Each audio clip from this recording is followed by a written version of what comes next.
walk down that steps was pathetic. This looked like a Klan group that had assembled outside of a jail trying to get the sheriff to let them in so they could deliver their own justice. So what happened yesterday was a high school prank by a bunch of 50-year-old white men.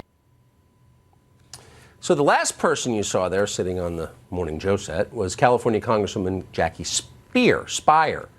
Earlier today, Congressman Gaetz responded to her on MSNBC. Congressman Gaetz joins us tonight. So, Congressman, you responded to her remarks about you, and what did you say? I was really taken aback that the way that NBC News would choose to have a discussion about impeachment or transparency or Syria would be initially to try to put me on defense because I'm a white male. I guess, Tucker, I'm a little old-fashioned. I identify as a white male because I am a white male. And to use language the left is familiar with, I guess it's because I was born this way. But you know what? I predicted this last night sitting next to you on your show. I said that Democrats in the House were trying to impeach President Trump because they did not want to substantively engage him on the issues, and that this was part of a broader strategy to deplatform, delegitimize, and destroy anyone who champions the America First agenda. We saw that in play before your show even came back on, because instead of discussing the serious issues, they just talk about my race.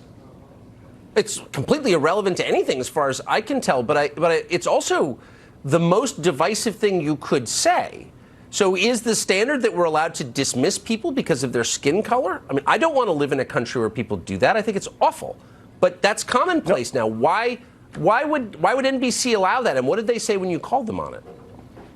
Well, I was flabbergasted. I said it was offensive and it's not reflective of a substantive interview. And I tried to then get to, I think, what is the important substance, because the risk, Tucker, is that if we take the bait to always be discussing identity rather than the work the president's doing, or frankly, the work we're doing to try to have more openness in this impeachment process, then the left wins. But we see this as a new strategy, whether it's Ayanna Pressley saying we don't need any more black faces that aren't black voices, or any more queer faces that aren't queer voices. I don't even know what that means, but it is part of the new game plan for them to try to avoid substantive discussions on the issues by making everything about identity. We should stand against that.